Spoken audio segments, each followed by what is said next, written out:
Bapak Ibu, kita akan membahas tentang mengambil hikmah dari peristiwa Isra Mi'raj Nabi Sallallahu Alaihi Wasallam. Tidak terasa kita sudah mengulangkan waktu kita, yaitu kita memasuki bulan Rajab.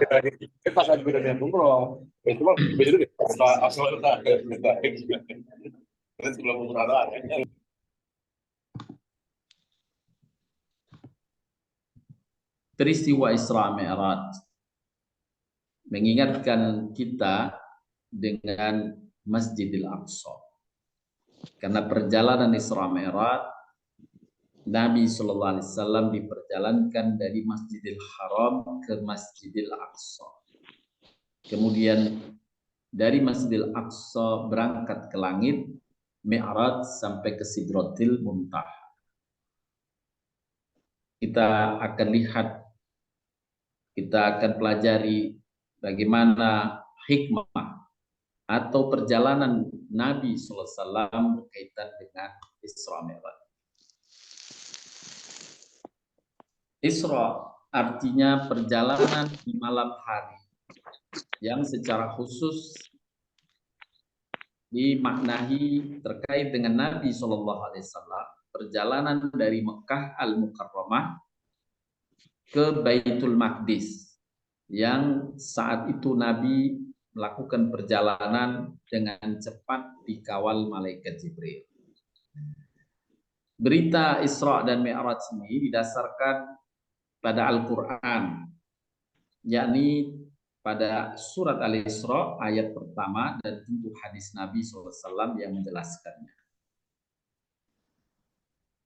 Sedangkan Mi'raj didefinisikan sebagai perjalanan Nabi dari Baitul Maqdis menuju ke langit yang ketujuh dan berlanjut sampai Sidratil Muntaha. Dalil berdasarkan surat An-Najm ayat ke-13-18 dan hadis mutawatir.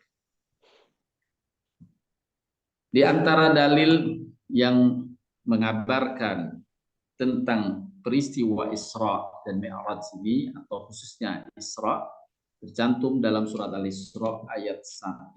Allah SWT berfirman, A'udzubillahi minasyaitonir rajim. Subhanalladzi asra bi 'abdihi lailan minal masjidil harami ilal masjidil aqsa alladzi barakna haulahu linuriyahu min ayatina innahu huwas samiul basir. Maha suci Allah yang telah memperjalankan hambanya pada suatu malam dari Masjidil Haram ke Masjidil Aqsa yang telah kami berkahi sekelilingnya, agar kami perlihatkan kepadanya sebagian dari tanda-tanda kebesaran kami. Sesungguhnya Dia adalah Maha mendengar lagi Maha melihat, yakni Allah SWT Maha mendengar lagi Maha melihat. Inilah kabar tentang Isra, perjalanan Nabi dari Masjidil Haram di kota Mekah ke Masjidil Aqsa di Yerusalem dalam semalam. Sedangkan dalil yang berkaitan dengan Mi'raj Nabi Shallallahu Alaihi Wasallam sampai ke Sidratil Muntaha dalam surat An-Najm ayat ke-13-18. Allah berfirman, A'udzubillahi minasyaitonir rajim. Alhamdulillah. Wa laqad ra'ahu nazlatan ukhra inda sidratil muntaha indaha jannatul ma'wa idh yakhsha sidrata ma yakhsha ma zaghal basar wa ma taha laqad ra'ahu min ayati rabbihil kubra. Dan sesungguhnya Muhammad telah melihat Jibril dalam rupanya yang asli pada waktu yang lain. Yang dimaksud waktu yang lain saat Isra Mi'raj. Sedangkan waktu sebelumnya adalah saat kedatangan malaikat Jibril di Gua Hira menyampaikan wahyu yang pertama malaikat Jibril menampakkan dirinya dalam wujud yang asli.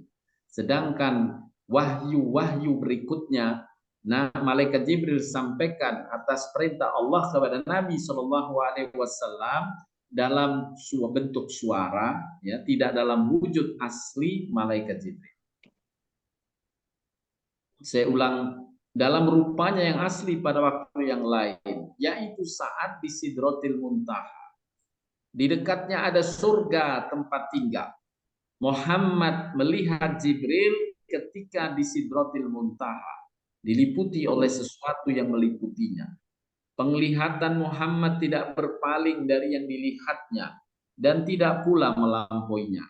Sesungguhnya dia telah melihat sebagian tanda-tanda kekuasaan Tuhannya yang paling besar. Inilah di antara dalil tentang peristiwa Isra Mi'raj. Isra Mi'raj adalah peristiwa mukjizat Nabi SAW. Kenapa dinamakan mukjizat? Karena peristiwa ini secara akal tidak bisa diterima, susah dipercaya. Tetapi dengan iman bahwa Allah sanggup untuk melaksanakan atau menghendaki sesuatu. Idza arada syai'an ayyaqula lahu kun fayakun. Jika Allah menghendaki jadi, maka jadi.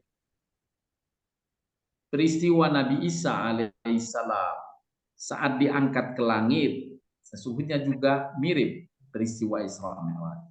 Hanya saja Nabi Isa alaihissalam diangkat ke langit, kemudian akan diturunkan dari langit sekian lama waktunya. Nabi Isa diangkat ke langit saat peristiwa akan beliau akan ditangkap oleh tentara Romawi.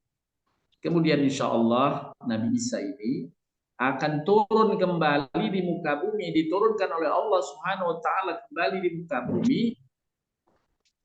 pada akhir zaman nanti, yang kita tidak tahu kapan itu akan terjadi waktunya. Tapi iman kita harus yakin bahwa peristiwa turunnya Nabi Isa adalah pasti yang akan terjadi. Nah, peristiwanya kalau Isra Mi'raj semalam saja, naik ke langit kemudian diturunkan sebelum subuh, Nabi sudah turun di kota Mekah kembali. Dalam hadis disebutkan bahwa perjalanan Nabi SAW bersama malaikat Jibril ini berkendaraan Burak dari Masjidil Haram ke Masjidil Aqsa. Jadi perjalanan horizontalnya berkendaraan Burak. Tetapi dari Masjidil Aqsa ke langit, Nabi berkendaraan Ma'arij, bukan Burak lagi. Buraknya diikat atau menunggu di Masjidil Aqsa.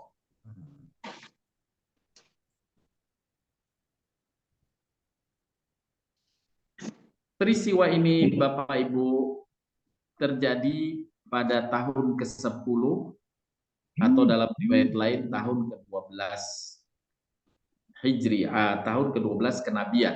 Jadi setelah Nabi mendapatkan wahyu 10 tahun atau 12 tahun. Tahun itu dinamakan Amul Huzn, yakni tahun kesedihan. Sebelum Nabi berisra Mi'raj, selama 1 tahun itu Nabi menghadapi berbagai musibah dan masalah. Yang pertama, tentu kita maklum bahwa Nabi di kota Mekah yang mendakwahkan ajaran ini dimusuhi oleh orang musyrikin Mekah saat itu.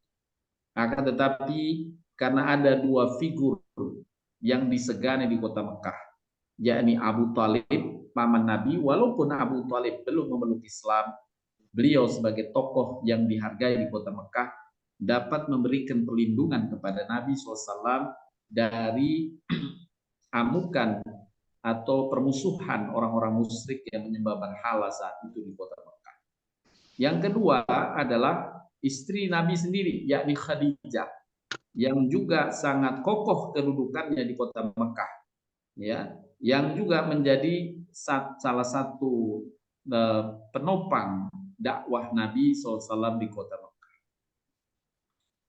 Yang kedua tokoh ini, yakni paman Nabi Abu Talib, meninggal 2 bulan 10 hari setelah Abu Talib meninggal, disusul dengan kematian istri Nabi, yakni Khadijah radhiyallahu anha. Tidak lama setelah itu Nabi berhijrah atau menyebarkan dakwahnya ke Taif, ya, satu dataran tinggi di sekitar kota Mekah. Saat Nabi berdakwah di Taif juga, ternyata penduduk Taif sebagian besarnya terprovokasi oleh orang-orang musyrikin Mekah dan melawan Nabi, menghujani Nabi dengan batu dan mengusir Nabi dari Taif. Kemudian setelah itu juga pada tahun yang sama, tidak lama setelah kematian Abu Talib dan kematian Khadijah, orang-orang musyrikin Mekah bersepakat untuk mengusir dan membaikot Nabi beserta para pengikutnya dari kota Mekah. Saat itu Nabi kemudian beserta pengikutnya berada di luar kota, membuat tenda-tenda penampungan karena diusir dan dibaikot. Inilah satu masa yang sangat berat bagi Nabi saat itu. Nah, di tahun itulah kemudian Allah ingin menghibur Rasulnya Nabi Shallallahu Alaihi Wasallam, sekaligus memberi semangat kepada Rasulnya Muhammad Shallallahu Alaihi Wasallam dengan memperjalankan beliau menyaksikan kekuasaan Allah. Perjalanan yang begitu cepat, semalam saja tapi menempuh perjalanan yang amat jauh. Dari kota Mekah Allah perjalankan ke Masjidil Aqsa, ke Yerusalem, kemudian sampai ke 7 lapis langit, bahkan ke Sidratil Muntaha di atas langit yang ketujuh. Bapak Ibu sekalian yang dirahmati Allah Subhanahu wa taala.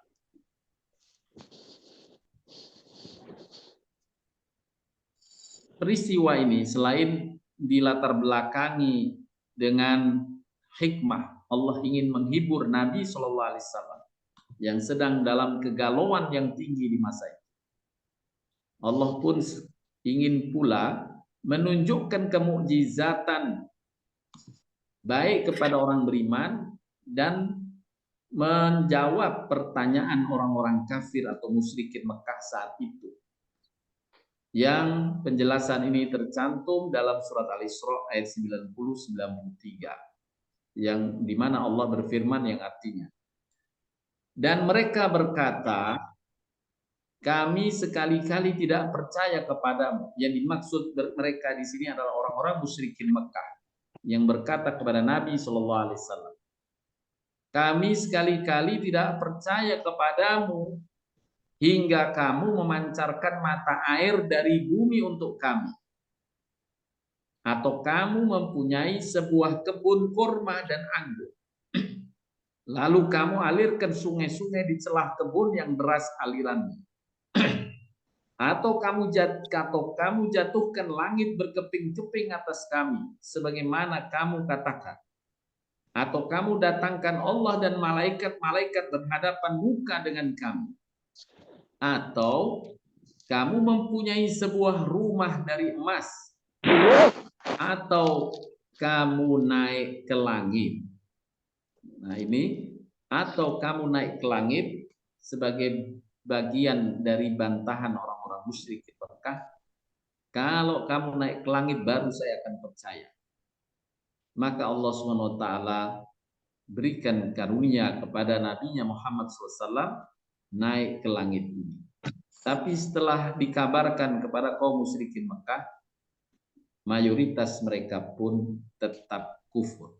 Sebagaimana kekufuran sebagian dari kaumnya Nabi Isa alaihissalam saat mereka meminta kepada Nabi Isa alaihissalam, wahai Isa, jika kamu benar, mintalah kepada Tuhanmu untuk menurunkan hidangan dari langit. Turunkan hidangan dari langit. Kalau memang hidangan itu turun, baru kami akan percaya kepada. Maka Nabi Isa yang ingin benar agar umatnya atau kaumnya beriman, Nabi Isa pun berdoa kepada Allah. Berdoa agar diturunkan hidangan dari langit. Dan Allah Subhanahu wa taala kabulkan permintaan Nabi Isa, tapi dengan persyaratan. Sebagaimana Allah firmankan di dalam Al-Qur'an ayat 112, pada ayat 112 sampai ayat 113.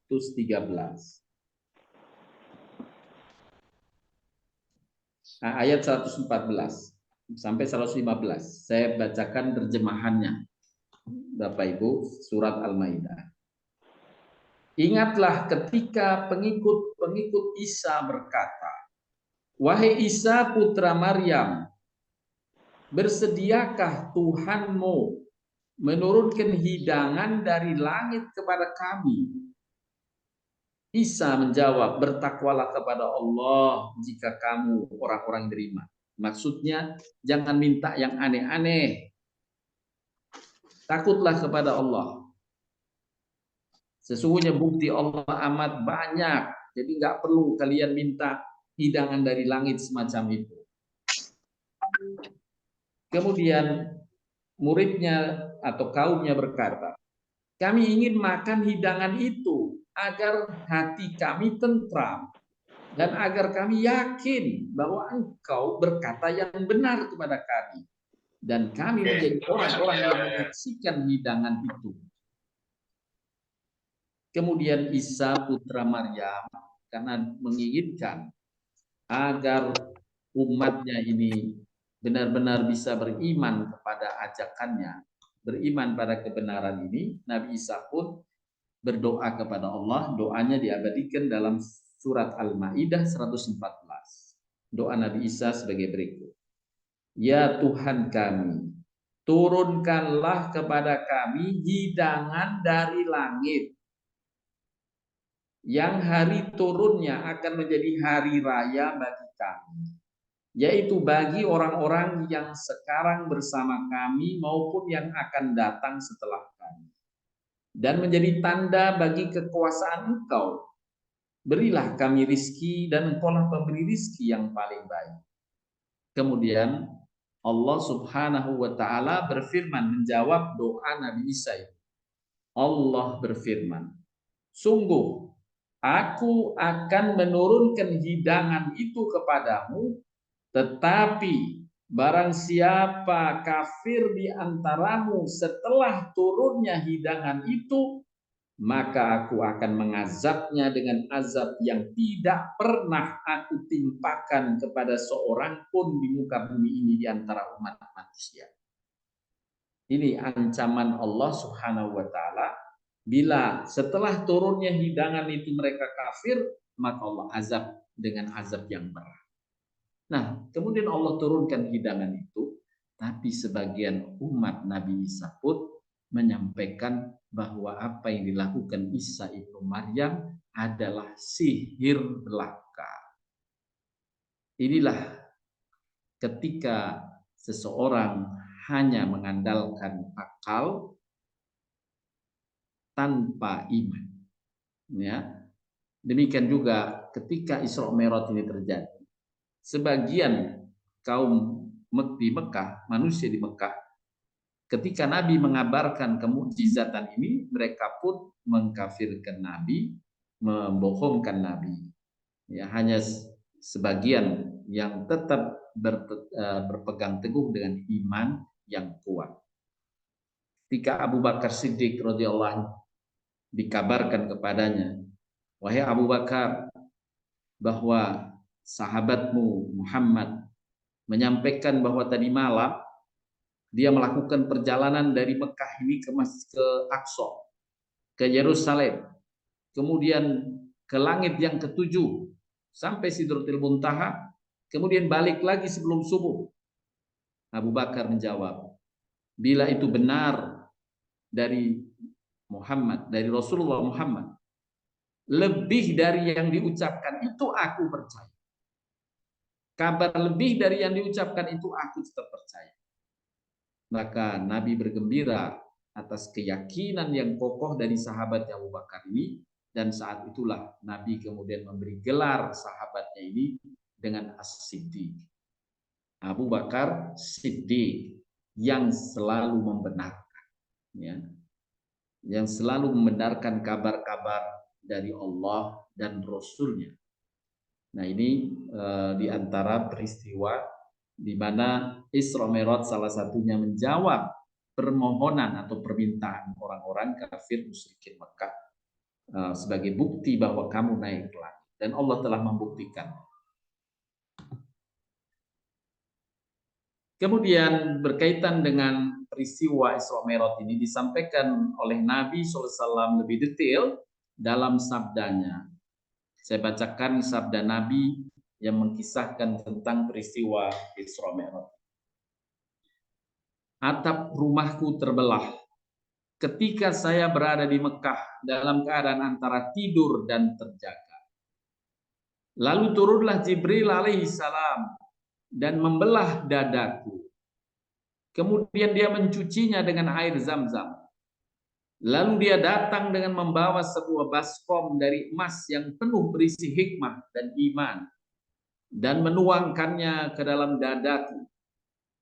Kemudian dia menutupnya, yakni menutup dadanya kembali. Kemudian didatangkan kepadaku buraq, hewan putih yang panjang, lebih besar dari keledai dan lebih kecil dari bikhal, peranakan keledai dengan kuda. Dia meletakkan telapak kakinya di ujung pandangannya. Saya pun menungganginya sampai tiba di Baitul Maqdis. Lalu saya mengikatnya di tempat para nabi mengikat tunggangannya. Kemudian saya masuk ke masjid dan sholat 2 rakaat, yakni di Masjidil Aqsa.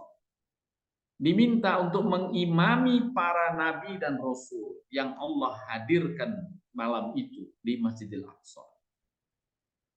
Kemudian kami, yakni saya dan Jibril, naik ke langit.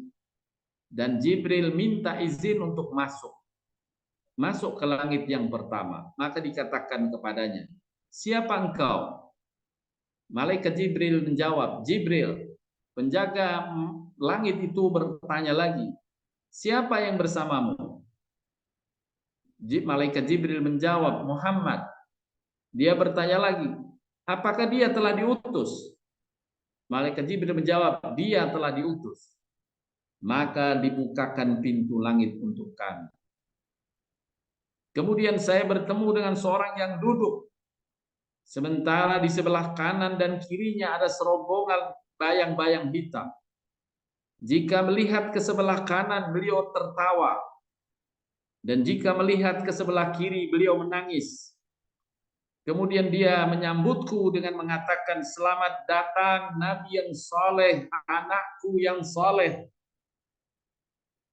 Kemudian Jibril memperkenalkan kepadaku, itulah Adam.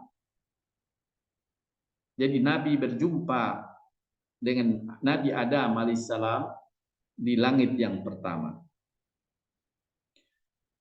Rombongan yang berwarna yang hitam itu di sebelah kanannya adalah keturunannya ahli surga, dan di sebelah kiri adalah ahli neraka. Kemudian kami melanjutkan perjalanan ke langit yang kedua. Lalu Jibril juga berkata, bukalah pintu langit. Penjaganya menanyakan seperti yang ditanyakan oleh penjaga langit yang pertama. Lalu Nabi SAW menyebutkan bahwa beliau bertemu dengan Nabi Isa alaihissalam dan Nabi Yahya di langit kedua. Mereka menyambut dengan mengatakan marhaban bil akhi saleh wan nabiyyus saleh. Selamat datang saudaraku yang saleh, nabi yang saleh. Perjumpaan Nabi dengan Nabi Isa dan Nabi Yahya di langit yang kedua. Kemudian Nabi melanjutkan perjalanan ke langit yang ketiga, berjumpa dengan Nabi Yusuf alaihissalam.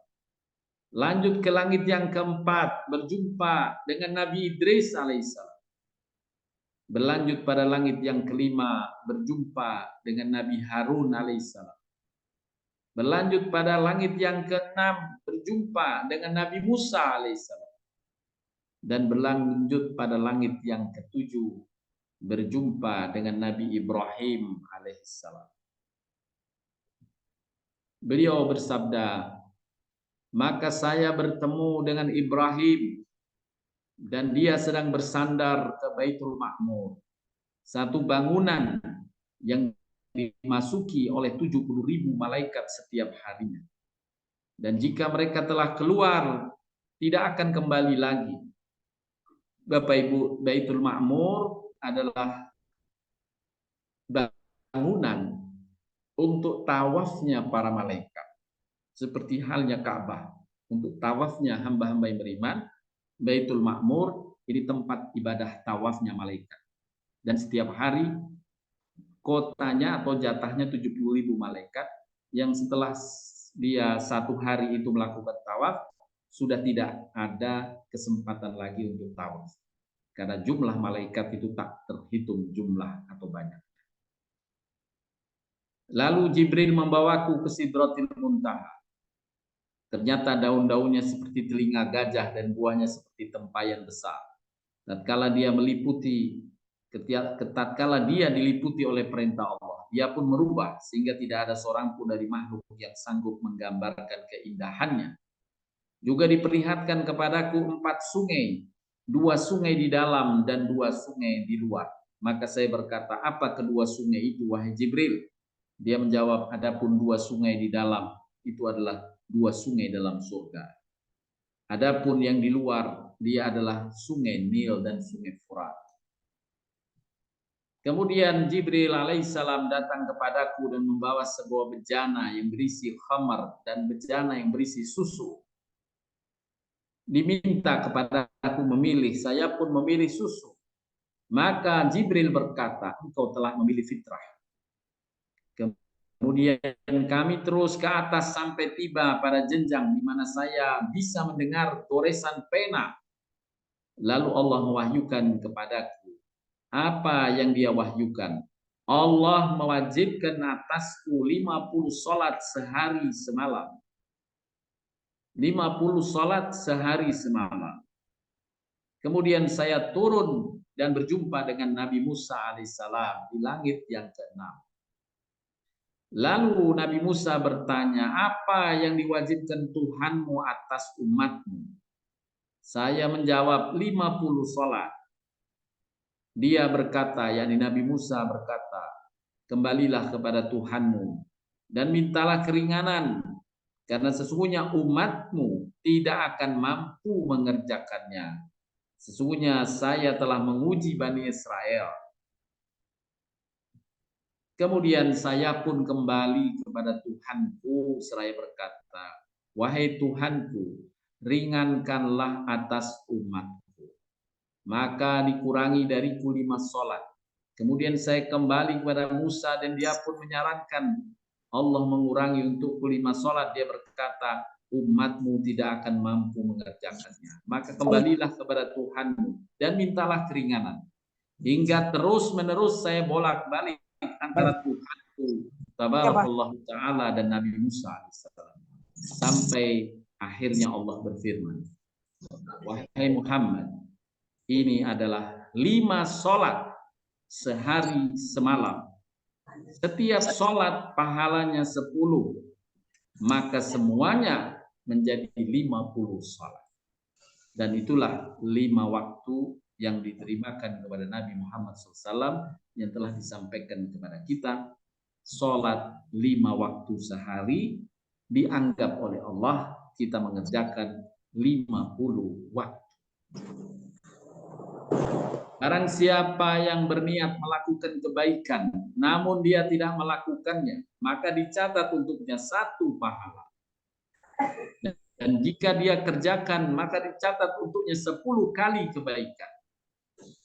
Barang siapa yang berniat kejelekan lalu dia tidak mengerjakannya, maka tidak ditulis dosa baginya sedikit. Jadi baru niat buruk tidak ditulis. Dan jika dia mengerjakan niat buruk itu ditulis untuknya satu keburukan. Kemudian saya turun sampai bertemu dengan Nabi Musa kembali. Aku ceritakan hal itu kepadanya. Nabi Musa berkata, kembalilah kepada Tuhanmu dan mintalah keringanan. Maka saya pun berkata, sungguh saya telah kembali kepada Tuhanku sampai saya pun malu kepadanya. Kemudian saya dimasukkan ke dalam surga. Ternyata di dalamnya ada gunung-gunung dari permata dan debunya adalah misik, yakni berbau harum. Hadis sahih tawatir dari Imam Bukhari dan Muslim. Yang mana mau dimakan makan aja, soalnya itu saya mau pergi.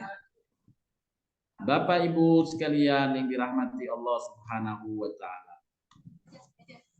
Dari penjelasan ayat maupun hadis Nabi SAW dapat kita petik beberapa poin. Yang pertama, Rasulullah menjelang tidur di rumahnya, Jibril datang melalui atap rumah membawa Nabi ke Ka'bah.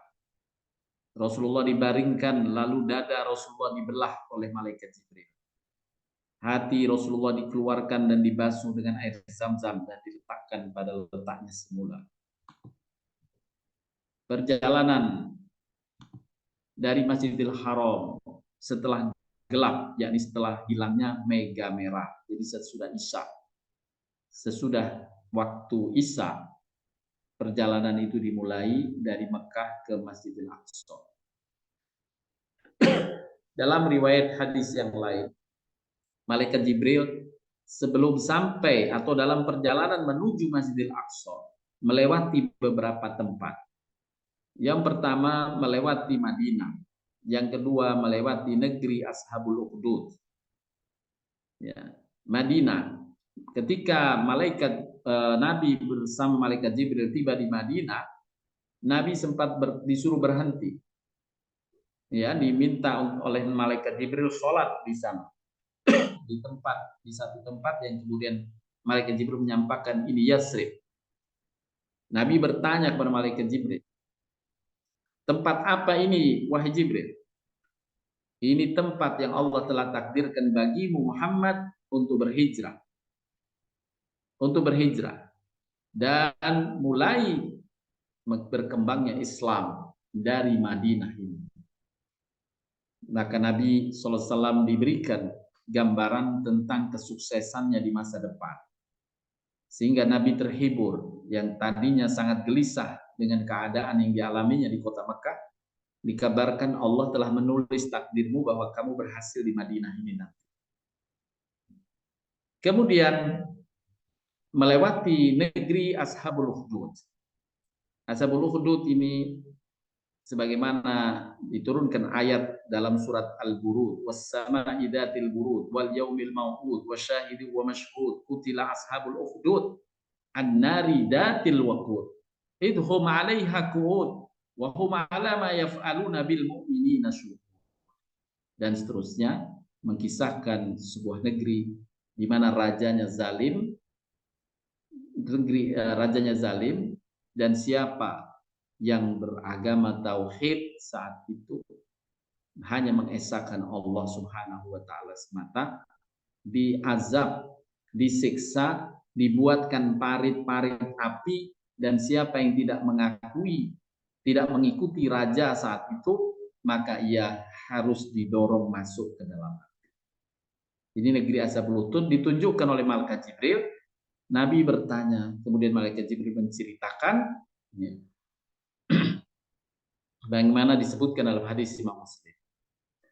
Raja di negeri Ashabul Ukhdud memerintahkan untuk membuat parit di jalanan, lalu dinyalakan api di dalamnya. Raja tersebut berkata, siapa yang tidak mau kembali pada ajarannya, maka lemparkanlah ia ke dalamnya, atau dikatakan masuklah ke dalamnya. Mereka pun melakukannya, sampai ada seorang wanita bersama bayinya Wanita itu pun tidak berani maju ketika akan masuk ke dalamnya. Anak bayinya itu kemudian tiba-tiba bisa berbicara.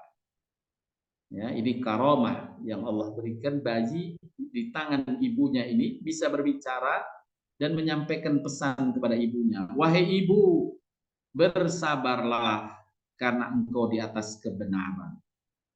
Ya, maka si ibu kemudian masuk ke dalam parit api itu. Dan Allah Subhanahu wa taala menjadikannya syahid, dan Allah kabarkan melalui malaikat Jibril kepada Nabi Muhammad SAW.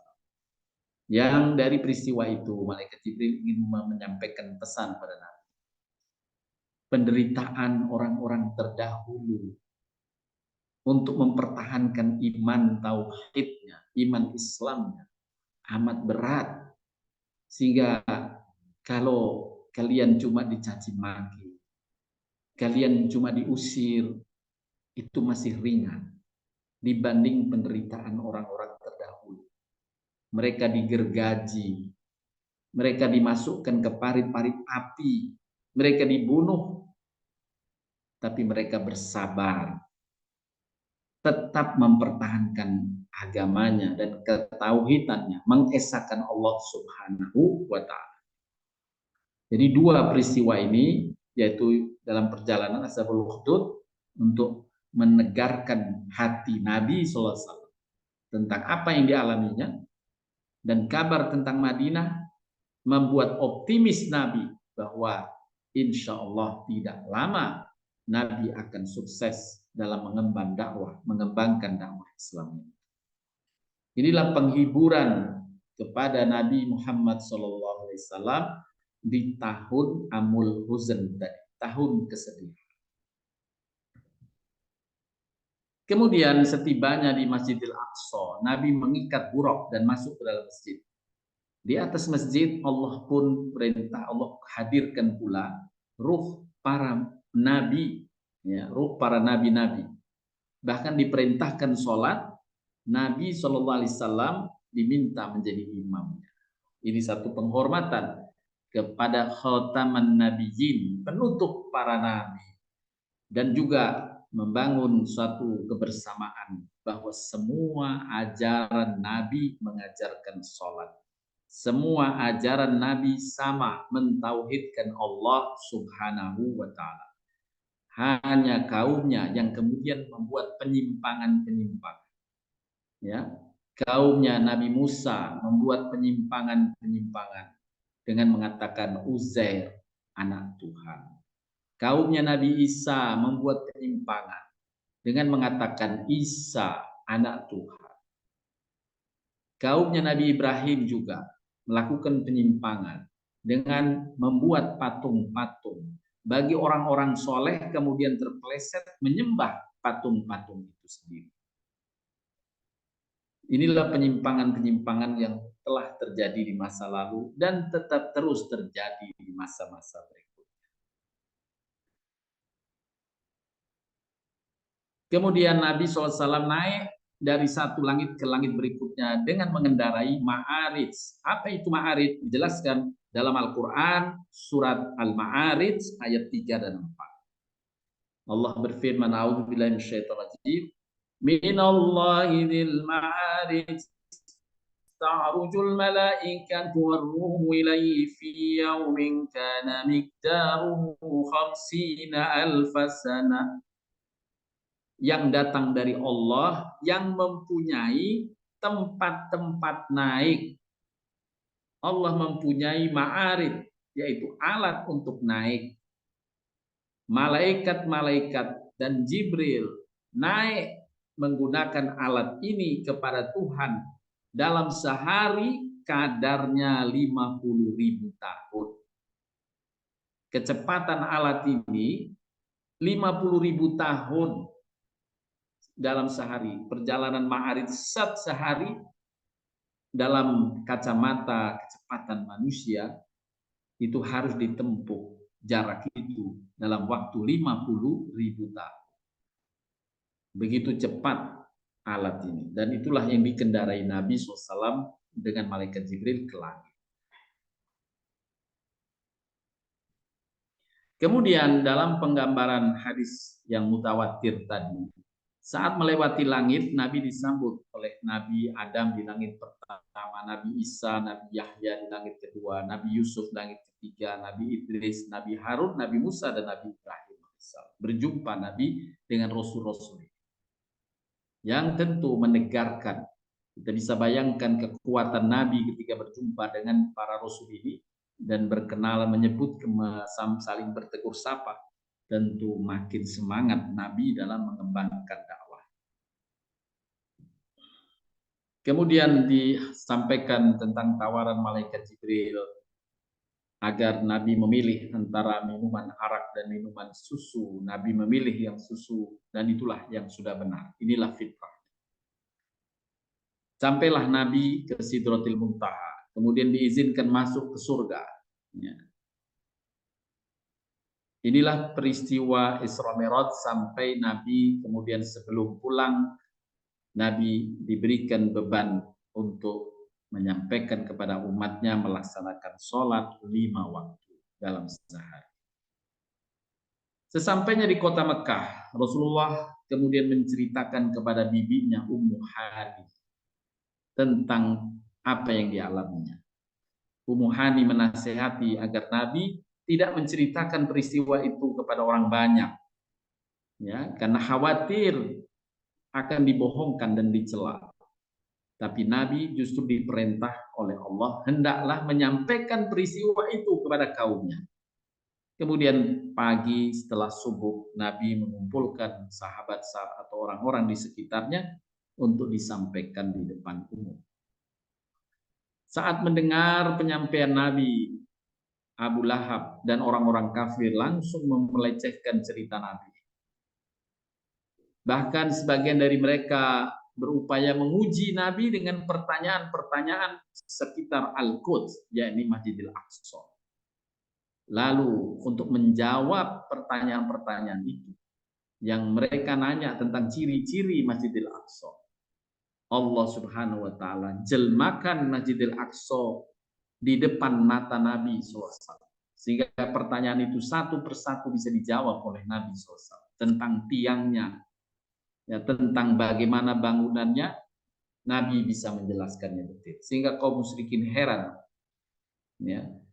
Nabi kemudian menceritakan tentang adanya kafilah yang datang ke Mekah. Dalam perjalanan itu Nabi melihat, ya, sudah dekat Mekah ada kafilah yang akan masuk ke kota Mekah dari negeri Syam. Nabi mengabarkan juga. Nah, kemudian orang-orang Mekah menunggu kafilah ini. Apa yang dikabarkan Nabi benar gak? Ternyata benar, datang kafilah itu. Ya. Apa yang diceritakan Nabi terbukti kebenaran.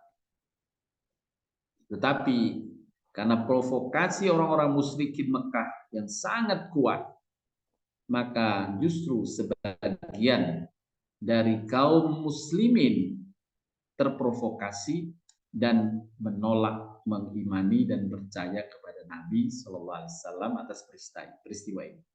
Tapi sebagian orang musyrik juga beriman kepada Nabi Muhammad setelah peristiwa. Inilah ujian di antara kaum muslimin dan orang-orang musyrik Mekah. Mendengar kabar tentang Isra Mi'raj Nabi Muhammad SAW. Abu Bakar Siddiq dikisahkan ia mempercayai 100%, bahkan di beliau mengatakan seandainya berita itu lebih dari yang kau kabarkan, aku tetap percaya kalau benar itu dari Nabi SAW. Inilah yang seharusnya dimiliki orang mukmin kalau sudah mengimani Allah, mengimani Rasulnya, la ilaha illallah Muhammad Rasulullah, maka dia hanya menerima kalau itu benar datang dari Allah, benar datang dari Rasul. Sami'na wa ata'na, saya mendengar dan saya mempercayai. Bapak Ibu sekalian yang dirahmati Allah SWT, ada beberapa hikmah yang dapat dipetik dari perjalanan Nabi SAW Isra Mi'raj. Yang pertama, hendaklah kita beriman pada perkara yang gaib. Tidak hanya percaya pada sesuatu yang diterima oleh akal saja. Tapi kalau kabar gaib itu bersumber dari kabar yang sudah kita imani, yakni dalam Al-Quran atau dalam hadis yang sahih, bahkan mutawatir, maka hendaklah kita mengimaninya. Karena itu ciri utama orang bertakwa. Allah berfirman dalam surat Al-Baqarah, Alif Lam Mim. Itulah kitab yang tidak ada keraguan sedikit pun di dalamnya. Dzalikal kitabul la raiba fihi. Hudan lil muttaqin. Petunjuk bagi orang bertakwa. Siapa mereka? Alladzina yu'minuna bil ghaib. Yaitu orang-orang yang beriman kepada yang gaib. Allah itu gaib. Akhirat masih gaib. Ya, yang gaib, tapi dia diberitakan dari sumber yang diimani, jadi Al-Quran dan Sunnah Nabi, maka kita hanya berucap sami'na wa ata'na. Saya mendengar dan saya mengimani serta melaksanakan. Yang kedua, pentingnya kedudukan sholat. Bagaimana dalam peristiwa besar ini Allah hanya memberikan perintah, yakni perintah sholat. Makanya di dalam Atsar disebutkan as-sholatu mi'rajul mu'min. Sholat itu mi'rajnya orang mukmin. Mi'raj tadi, kalau Isra dari Masjidil Haram ke Masjidil Aqsa. Kalau Mi'raj dari bumi ke langit. Nah, as-sholat mi'rajul mu'min. Jadi sholat itu perjalanan hamba mukmin ke langit, yakni berjumpa dengan Allah Subhanahu wa taala. Dalam hadis yang lain disebutkan, telah diwajibkan kepada Nabi sholat pada malam beliau diisrokan 50 sholat. Kemudian dikurangi hingga tinggal 5 sholat saja. Lalu diserukan, wahai Muhammad, perkataan itu tidak akan tergantikan. Dan dengan 5 sholat ini sama bagimu, kamu melakukan 50 kali sholat. Itulah ganjaran besar dari Allah. 5 sholat, 5 waktu ini jaga, Allah lipat gandakan seperti engkau melaksanakan perintah 50 waktu sholat.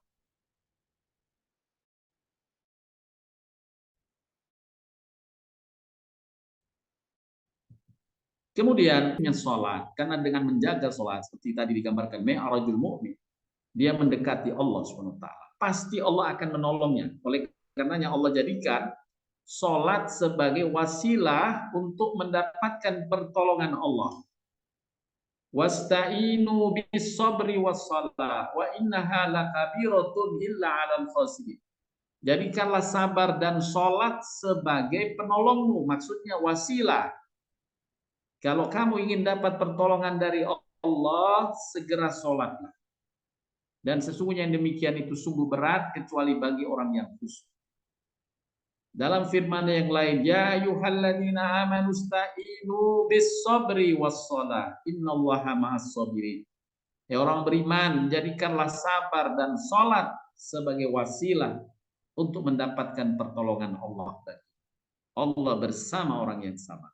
Jadi 2 amalan wasilah, sabar dan sholat. Dari sisi amalan adalah sholat, kemudian sabar dalam menyikapi, menunggu waktu. Seperti Nabi SAW dalam kegalauannya, kegelisahannya di tahun peristiwa banyak kesedihan yang menimpanya.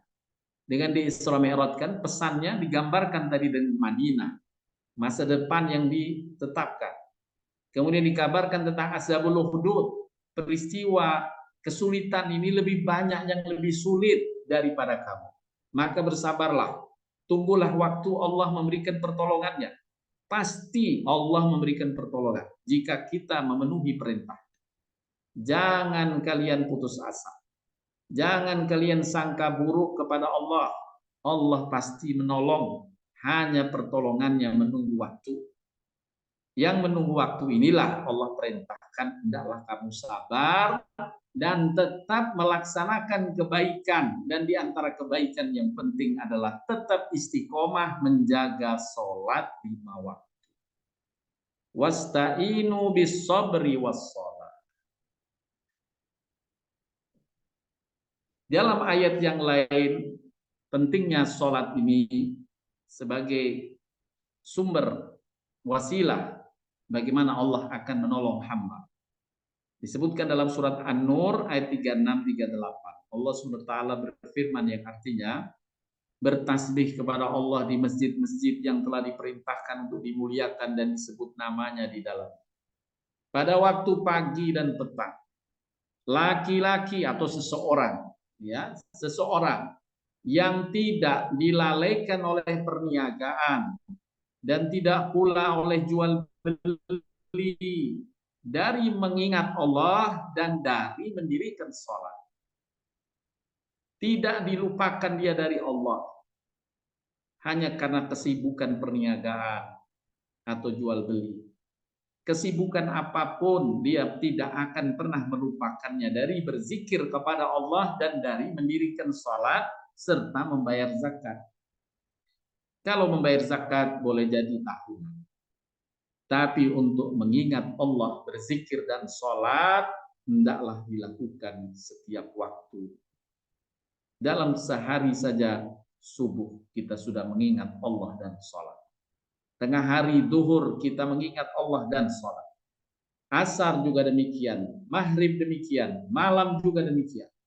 Harian kita berzikir dan sholat. Dan siapa yang tidak dilalaikan dari amal ini, Allah janjikan, mereka takut kepada suatu hari, di hari itu hati dan penglihatan menjadi goncang. Mereka mengerjakan yang demikian itu supaya Allah memberi balasan kepada mereka dengan balasan yang lebih baik dari apa yang telah mereka kerjakan. Dan supaya Allah menambah karunia-Nya kepada mereka. Allah tambah karunia di dunia ini kepada mereka. Allah memberi rizki kepada siapa yang dikehendakinya tanpa batas. Inilah fadilah dari amal zikir dan sholat dalam keseharian kita. Kemudian hikmah yang ketiga tentang kedudukan Masjidil Aqsa di dalam Islam. Diingatkan oleh Allah Subhanahu wa taala dalam peristiwa Isra Mi'raj. Subhanalladzi asra bi abdihi lailan minal masjidil harami ilal masjidil aqsa. Allah Subhanahu wa taala mengabarkan dalam ayatnya yang lain, surat Al-Baqarah 142. Orang-orang yang kurang akalnya di antara manusia akan berkata, apakah yang memalingkan mereka umat Islam dari kiblatnya Baitul Maqdis yang dahulu mereka telah berkiblat kepadanya? Katakanlah kepunyaan Allah lah timur dan barat. Dia memberi petunjuk kepada siapa yang dikehendakinya ke jalan yang lurus. Dari ayat ini kita dapat memetik pelajaran bahwa Masjidil Aqsa adalah kiblat pertama umat Islam. Kiblat pertama Nabi Muhammad SAW sebelum Allah perintahkan berpindah ke Ka'bah, ke Masjidil Haram. Jadi dahulu Nabi saat perintah sholat dalam surat Al-Mudatsir, ya, bahkan perintah sholat 5 waktu setelah Isra Mi'raj ini karena Nabi masih di Mekah. Saat itu sholat kiblatnya menghadap ke Masjidil Aqsa, belum ke Masjidil Haram. Baru setelah Nabi berhijrah ke Madinah, beberapa saat dalam satu riwayat 6 bulan setelah Nabi berhijrah ke Madinah, Nabi diperintah untuk menghadap ke Ka'bah atau Masjidil Haram. Dan saat itu Nabi sedang sholat duhur di Madinah. Yang saat sholat duhur itu Nabi masih menghadap ke Masjidil Aqsa. 2 rakaat di tengah sholat duhur, mau rakaat ketiga, saat berdiri rakaat ketiga di sholat duhur, malaikat Jibril datang menyampaikan wahyu dan memalingkan Nabi dari sholatnya. Yang tempat Nabi sholat semacam itu pada waktu itu dinamakan Kiblatain sekarang, atau Masjid Kiblatain. Dimonumenkan tempat Nabi sholat yang saat itu peristiwa pengalihan kiblat dari Masjidil Aqsa ke Masjidil Haram, tempat itu kemudian dibangunlah masjid yang sampai sekarang masjid itu masih ada, yang dinamakan Masjid Kiblatain, Masjid Dua Kiblat di kota Madinah. Jadi dalam peristiwa Nabi melaksanakan Isra Mi'raj, karena memang saat itu kiblat yang Nabi diperintahkan menghadap masih Masjidil Aqsa. Dalam surat Al-Baqarah berikutnya, demikianlah kami telah menjadikan kamu umat Islam, umat yang adil dan pilihan, agar kamu jadi saksi atas perbuatan manusia, dan agar Rasul Muhammad jadi saksi atas perbuatan kamu. Dan kami tidak menetapkan kiblat yang menjadi kiblatmu sekarang, yakni Masjidil Haram, melainkan agar kami mengetahui supaya nyata siapa yang mengikuti Rasul dan siapa yang membelot. Siapa yang mengikuti Rasul dan siapa yang membelot. Kalau dia tidak taat terhadap apa yang Nabi sampaikan, kita menghadap Masjidil Haram sekarang, maka dia dikatakan oleh Allah ia membelot. Sungguh pemindahan kiblat terasa amat berat kecuali bagi orang yang telah diberi petunjuk oleh Allah. Allah tidak akan menyia-nyiakan imanmu. Allah Maha Pengasih lagi Maha Penyayang kepada manusia. Bapak Ibu sekalian, Masjidil Aqsa adalah masjid pertama kali didirikan oleh Nabi Yakub, cucu dari Nabi Ibrahim. Nabi Ibrahim punya anak dua, Ismail dan Ishak. Ishak punya anak, diantaranya Nabi Yakub. Nah, Nabi Yakub cucu dari Nabi, dari putranya Ishak, dialah yang menegakkan atau diperintah membangun Masjidil Aqsa. Ya, Masjidil Aqsa. Hal ini juga termaktub di dalam kitab Kejadian, di kitab Bible, ya, di kitab Kejadian pasal 28 ayat 22 disebutkan di situ, Yakub berkata, dan batu yang kudirikan sebagai tugu ini akan menjadi rumah Allah. Nabi SAW bersabda dalam hadis Imam Bukhari Muslim, dari Abu Dzar, beliau berkata, aku bertanya, ya Rasulullah, masjid mana yang pertama kali dibangun? Nabi menjawab, Masjidil Haram, yakni dibangun oleh Nabi Ibrahim alaihissalam beserta putranya Ismail. Aku bertanya lagi, kemudian masjid mana? Nabi menjawab, kemudian Masjidil Aqsa. Abu Dzar bertanya lagi, berapa tahun antara keduanya? Antara dibangunnya Masjidil Haram dan dibangunnya Masjidil Aqsa. Nabi menjawab 40 tahun jarak Masjidil Aqsa dengan Masjidil Haram dalam pembangunan. Masjidil Haram dibangun oleh Nabi Ibrahim beserta putranya Ismail, sedangkan Masjidil Aqsa dibangun, didirikan oleh Nabi Yakub, cucu Nabi Ibrahim, 40 tahun setelah.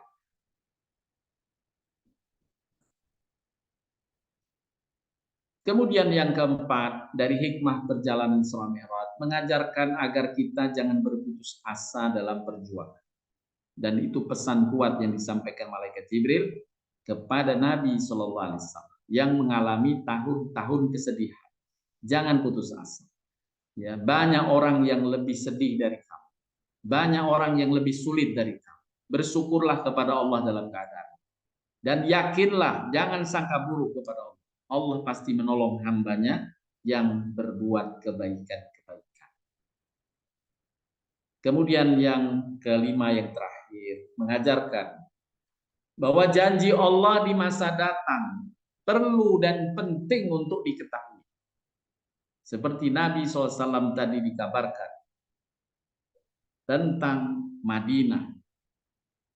Ya, tentang Madinah, kemudian diberi kesempatan berjumpa dengan Nabi Isa alaihissalam, yang kemudian Nabi mengabarkan bahwa Nabi Isa akan diturunkan lagi di muka bumi untuk mengklarifikasi penuhanan terhadap diri. Dan itu kabar masa depan yang sangat penting diketahui.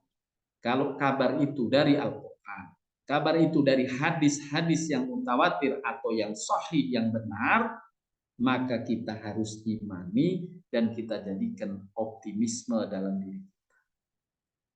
Allah Subhanahu wa taala dalam Al-Qur'an menjanjikan kabar gembira di masa depan. Surat An-Nur ayat 55.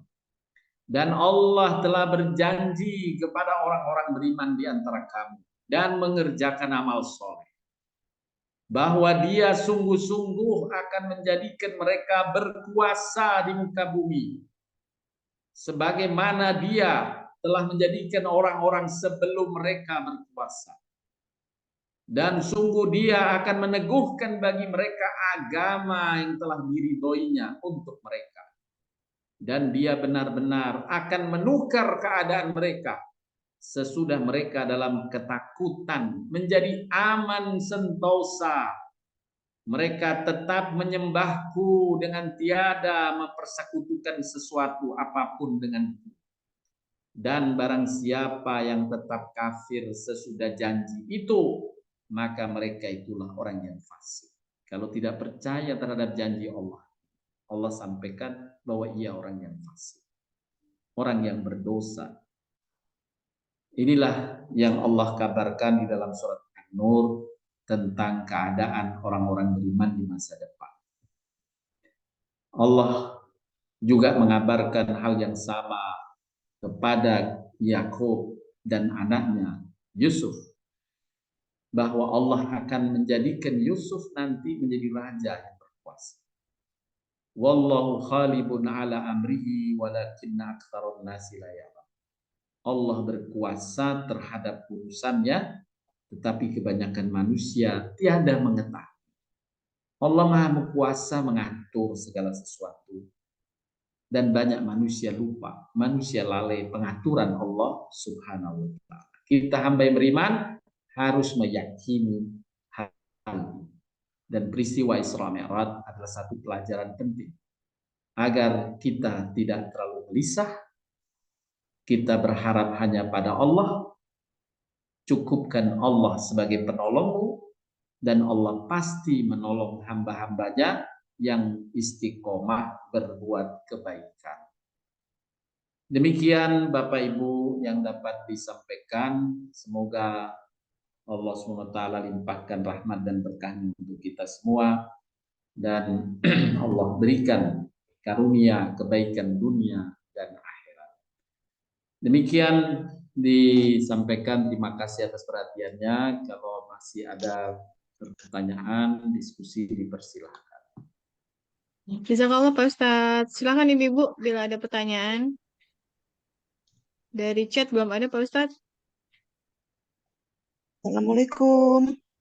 Oh, silakan Bu Safi. Salam. Ya, terima kasih Ceng Lili, terima kasih Pak Barat. Untuk meyakinkan saya ini tulisan saya nih Pak Barat. Jadi pembelahan Nabi ini dioperasi 2 kali ya Pak ya. Jadi pada waktu kecil dan pada waktu perjalanan Isra Mi'raj. Lalu yang kedua adalah waktu perjalanan dari langit ke langit itu Jibril menemani sampai kepada langit yang ke-7 ya Pak ya. Begitu ya? Iya betul Bu. Jadi yang pertama betul saat Nabi diasuh oleh Halimatus Sa'diyah, sempat malaikat Jibril datang ya, saat Nabi masih kecil.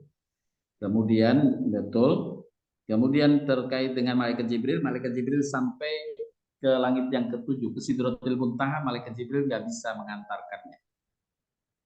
Jadi pada waktu menerima perintah sholat itu sudah sendiri saja ya Pak ya, jadi tidak ditemani malaikat Jibril. Ya, terima kasih Pak, terima kasih Ceng Lili. Terima kasih Bu Safi. Silakan untuk yang lain. Ustadz, tadi saya kan posting mengenai zikir yang tadi kita bacakan. Ya. Ada yang menjawab ke saya, yang dimaksudkan dengan pagi dan sore itu kapan waktunya? Iya. Terima kasih Ustadz.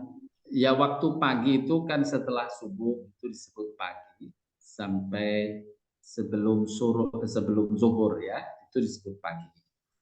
Kemudian sore itu setelah asar sampai sebelum isya, itu disebut petang atau sore. Sesudah asar sampai sebelum isya.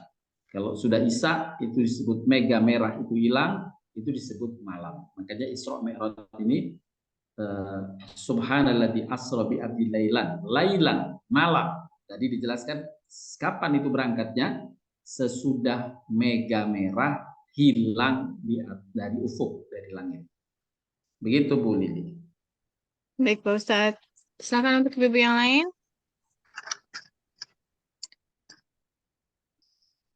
Sepertinya belum ada Pak Ustadz.